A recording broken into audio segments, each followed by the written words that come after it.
konflik yang dibuat, yang didesain itu sebenarnya tidak akan pernah berhasil kalau memang kita paham tentang pentingnya hidup rukun itu. Cuma kawannya itu di luar ya, jangan sampai dibawa ke rumah ya. Iya. Bahaya itu, tambah konflik gitu ya. Kerukunan itu bukan warisan yang tiba-tiba ada ya. Dia diproduksi. Dia adalah hasil kerja keras kita untuk kita rawat, untuk kita jaga sampai akhirnya dia lestari. Maka mari kita terus rawat kerukunan ini agar dia bahkan bisa menjadi warisan kita dan selamanya. Terima kasih pemirsa podcast Kerukunan Lintas Agama masih setia bersama kami. Pada kesempatan ini kita akan melanjutkan pembahasan kita tentang apa aksi nyata resolusi konflik dan dialog cinta damai yang harus kita lakukan, baik itu di media sosial ataupun di dunia nyata, di dunia maya ataupun di dunia nyata. Kita kembali lagi bersama pakar kita. Silahkan lanjutkan, Prof. Ya, terima kasih Kiai Miskari. Konflik atas nama agama itu sebenarnya sering kali terjadi bukan karena agamanya, gitu. Betul. Bukan karena agamanya, tapi biasanya penyebabnya lebih dominan pada aspek-aspek lain. Banyak kasus ya, terutama di Kalbar ya, beberapa kali kasus konflik ya, yang mencuat di masyarakat kita itu karena ada faktor-faktor tertentu, misalnya faktor kesalahpahaman. Jadi ada informasi yang tidak berimbang, yang hoax sampai kepada satu kelompok, kemudian diterima begitu saja tanpa disaring tadi ya istilahnya, akhirnya menyebabkan sebuah konflik atau kebencian, lalu muncullah kerusuhan dan seterusnya. Yang kedua bisa saja faktor konflik itu karena ekonomi. Jadi persoalan ekonomi, ketimpangan ekonomi akhirnya melahirkan kecemburuan sosial yang itu dipendam sedemikian lama, lalu akhirnya menjadi masalah.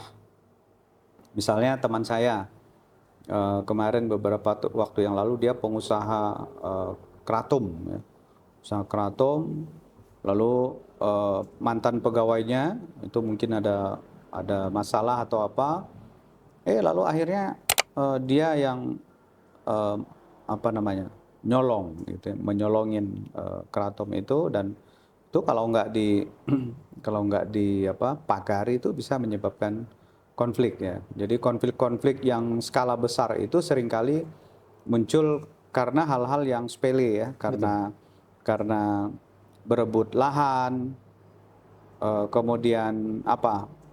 kemudian persaingan bisnis ya, dan lain-lain yang itu sebenarnya murni persoalan ekonomi atau sosial, tapi bisa merembet menjadi konflik yang lebih besar. Bahkan politik pun juga bisa menjadi pemicu adanya konflik sosial karena berbeda partai misalnya, atau berbeda anggota dewan ya, atau berbeda calon bupatinya, wali kotanya dan seterusnya, sangat berpotensi untuk menyebabkan konflik. Apalagi berbeda istri ya. Berbahaya. Nah, ada yang cukup menguat di Kalbar ya, yaitu perbedaan identitas. Betul.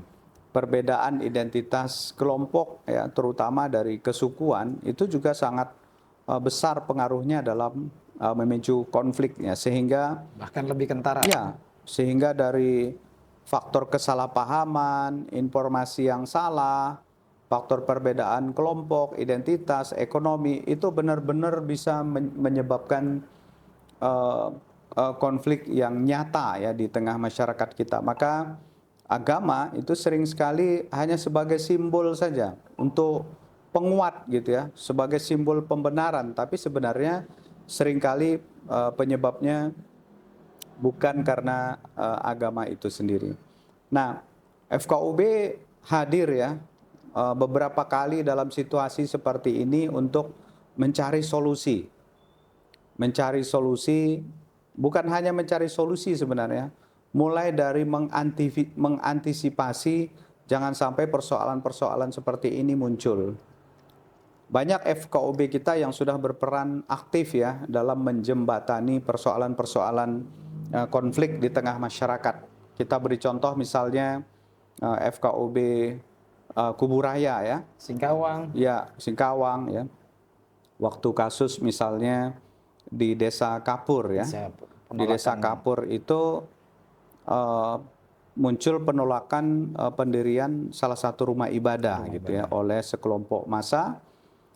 Kita membutuhkan beberapa instrumen pendamai ya, dan itu kemarin sangat aktif ya di kasus yang Kuburaya itu ada 3 pihak yang terlibat langsung dalam menangani konflik pendirian rumah ibadah itu, dan ini sangat bagus ya sebagai advokasi.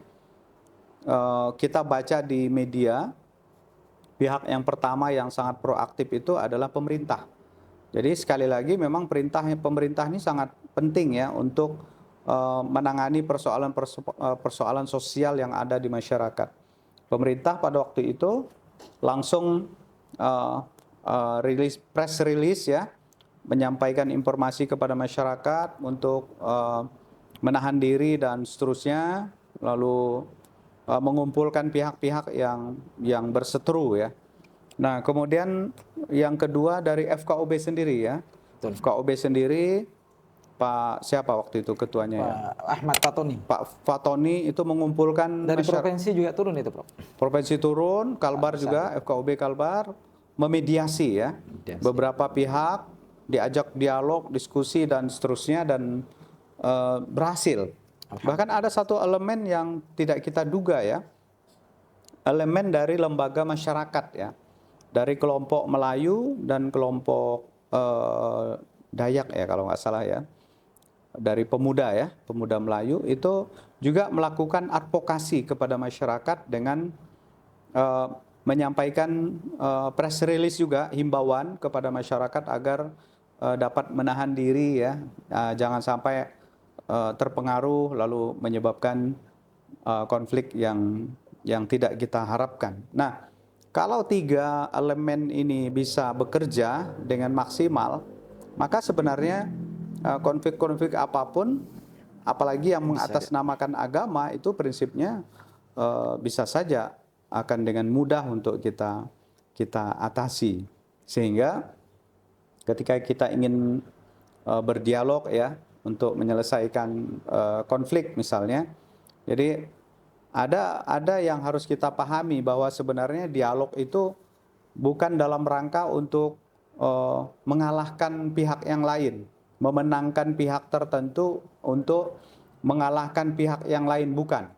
Tujuan dialog itu bukan itu gitu. Atau untuk dalam rangka mendominasi dari kelompok tertentu kepada kelompok yang lain. Sebenarnya itu bukan dialog itu.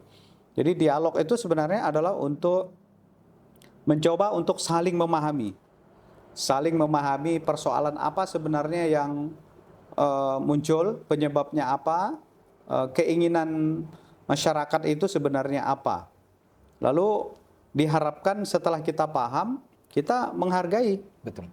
Kita menghargai apa yang menjadi niat dan tujuan dari masyarakat, barulah kemudian kita berkolaborasi, bekerja sama, apa yang bisa dibantu nih. Nah gitu. Karena sebenarnya siapa sih masyarakat yang ingin konflik, yang ingin bermasalah, itu kan nggak ada sebenarnya. Jadi itulah pentingnya sebenarnya FKUB Kalimantan Barat. FKUB secara umum ya. Apakah di provinsi atau di daerah, kita perlu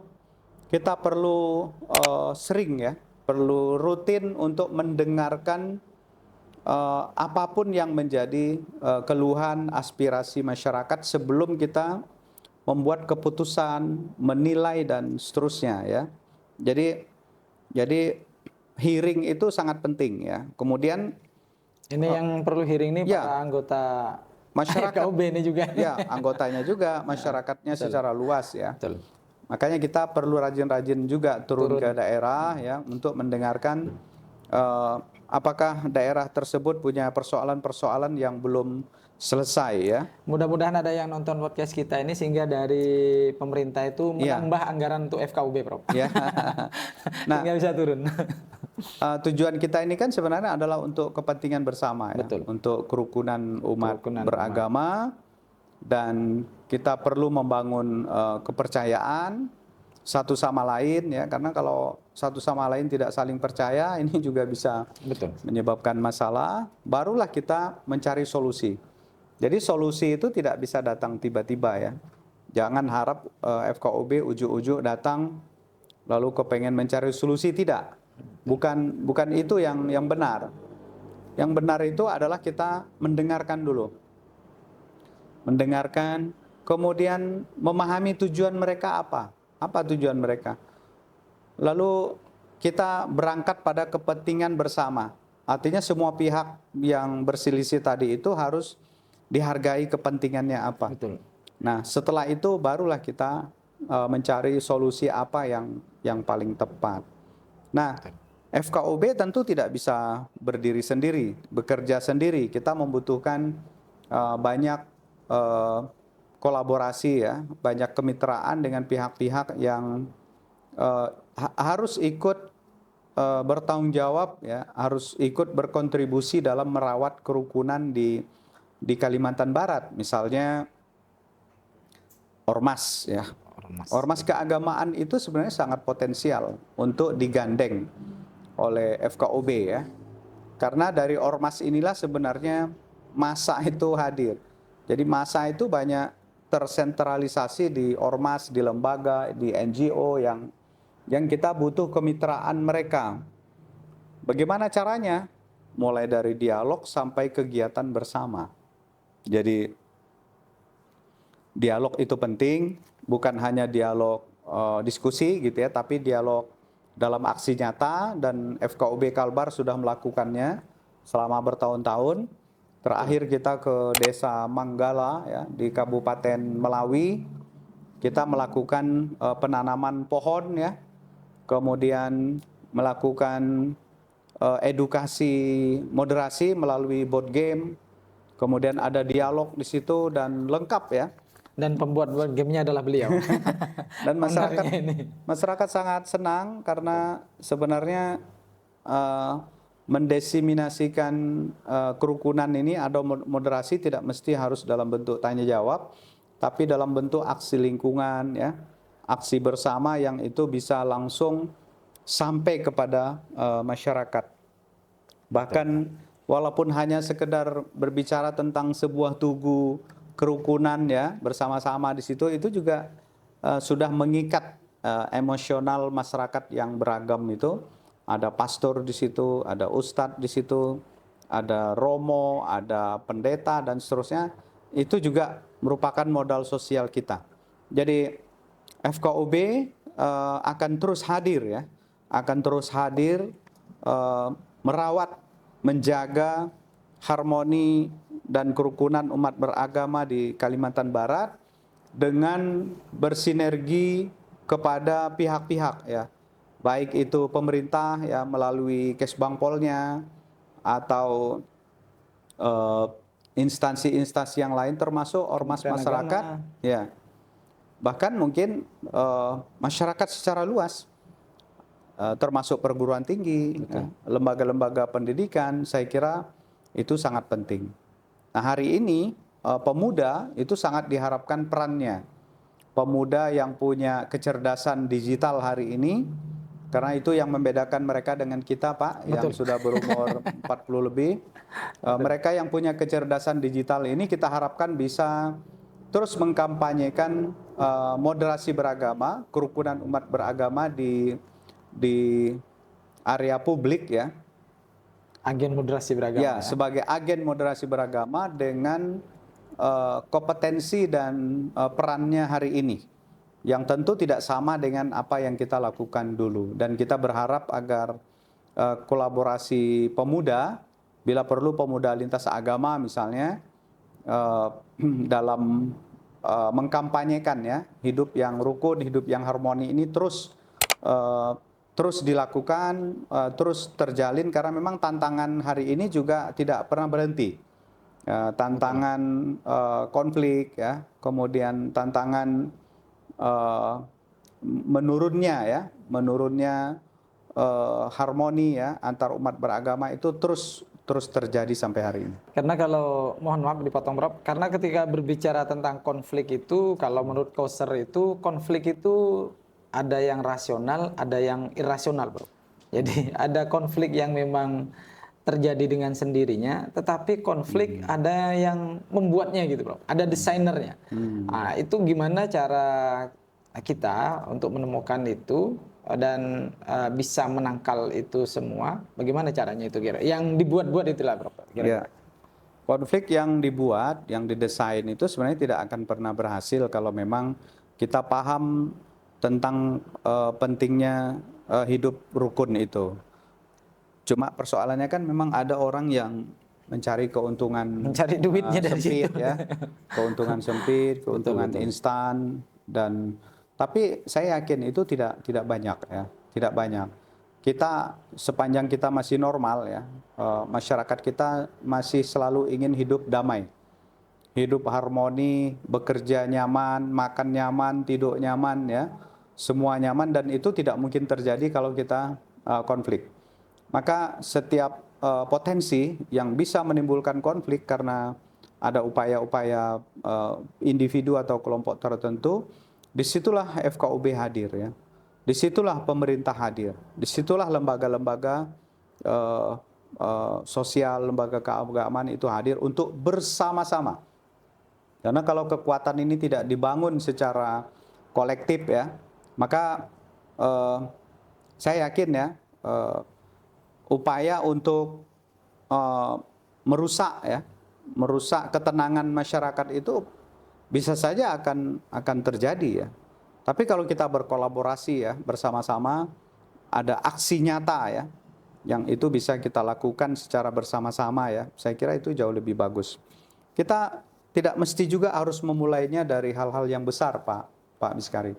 Kita bisa melakukan upaya untuk hidup rukun itu dalam hal yang simple ya. Misalnya kita mulai menambah teman yang berbeda agama. Betul. Ya. Jadi mahasiswa saya selalu himbau ya, supaya kita hidup rukun, damai. Jangan takut dengan kawan-kawan yang berbeda keyakinan. Tambah aja, misalnya dari 1 orang, tahun depan nambah 1. Begitu juga orang yang berbeda agama dengan kita. Karena semakin banyak teman lintas agama kita, maka ruang dialog itu akan semakin terbuka lebar, dan kesepahaman itu akan semakin terbuka untuk kita.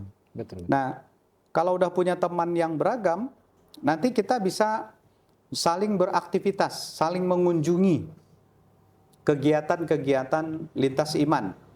Apakah yang sifatnya sosial atau keagamaan.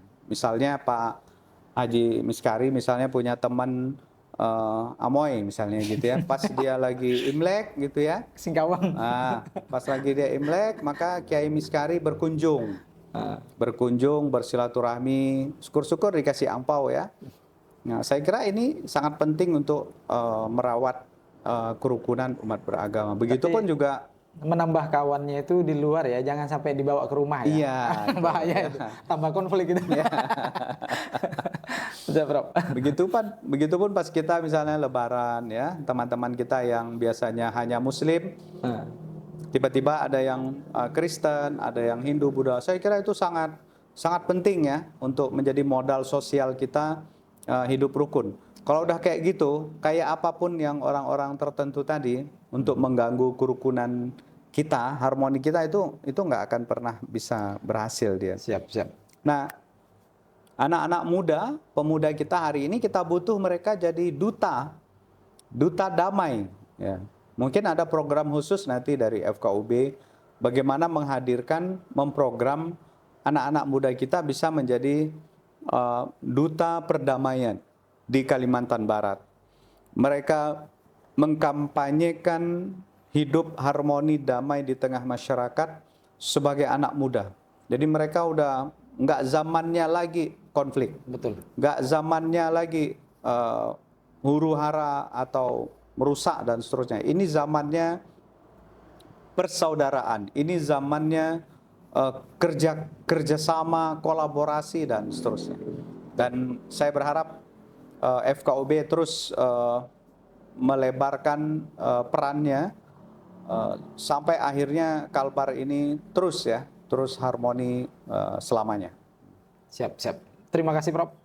Sangat terkesan sekali dengan apa yang dijelaskan oleh beliau tadi. Menyikapi apa yang pernah terjadi di Kalimantan Barat, kemudian itu bisa diselesaikan. Apalagi yang baru-baru ini di Desa Kapur itu, alhamdulillah FKUB bersama pemerintah, tokoh masyarakat itu juga ikut andil untuk menyelesaikan sebenarnya bukan konflik tapi hampir menjadi konflik ya, tetapi terselesaikan sebelum terjadi itu semua. Jadi intinya teman-teman sekalian, para pemirsa FKUB Kalimantan Barat dimanapun Anda berada, moderasi beragama itu bukan memoderasi agamanya, tetapi memoderasi para pemeluknya, memahamkan para pemeluk agama itu sendiri untuk berada di garis-garis keagamaannya masing-masing. Karena kita yakin semua agama itu tujuannya adalah untuk kebaikan, kedamaian, kemaslahatan, dan saya yakin penuh cinta semuanya. Bagaimana kalau kita yang orang Islam ini melihat kehidupan Rasul Shallallahu Alaihi Wasallam di kota Madinah, itu tidak satu agama, tidak hanya Islam saja. Di situ ada Yahudi, ada Nasrani, Majusi, bahkan orang-orang yang tidak beragama pun ada pada saat itu. Tetapi Rasulullah tetap bisa hidup berdampingan dan bahkan menjadikan kota Madinah menjadi kota baldatun thayyibatun wa rabbun ghafur. Tentu kita juga bisa menjadikan Indonesia ini yang memang tidak dibangun berdasarkan agama menjadi sebagaimana dituliskan di dalam Al-Quran tadi, menjadi negara baldatun thayyibatun wa rabbun ghafur, jika kita semua sama-sama tunduk patuh kepada ajaran agamanya. Terima kasih. Mudah-mudahan kita jumpa lagi di podcast Kerukunan Lintas Agama pada sesi selanjutnya. Kalau ada salah kata, salah ucap, saya mohon maaf yang sebesar-besarnya. Mungkin closing statement, Prof. Ya, kerukunan itu bukan warisan yang tiba-tiba ada ya. Dia diproduksi. Dia adalah hasil kerja keras kita untuk kita rawat, untuk kita jaga sampai akhirnya dia lestari. Maka mari kita terus rawat kerukunan ini agar dia bahkan bisa menjadi warisan kita dan selamanya. Terima kasih Prof ya. Sudah menutup sesi kali ini dengan closing statement yang sangat bagus sekali. Semoga kita bisa menerapkan apa yang sudah disampaikan oleh Prof tadi, sehingga Kalimantan Barat menjadi provinsi yang aman, damai. Apalagi Kalimantan Barat itu adalah miniatur kecil bangsa Indonesia. Semoga damai, rukun selalu bersama kita. Saya sebagai host mohon maaf kalau ada salah kata, salah ucap. Akhirnya saya tutup dengan sebuah pantun. Sore-sore main motor listrik, Cakep. Jangan lupa minum es batu. Wallahul muwaffiq ila aqwamit thoriq. Wassalamualaikum warahmatullahi wabarakatuh. Waalaikumsalam.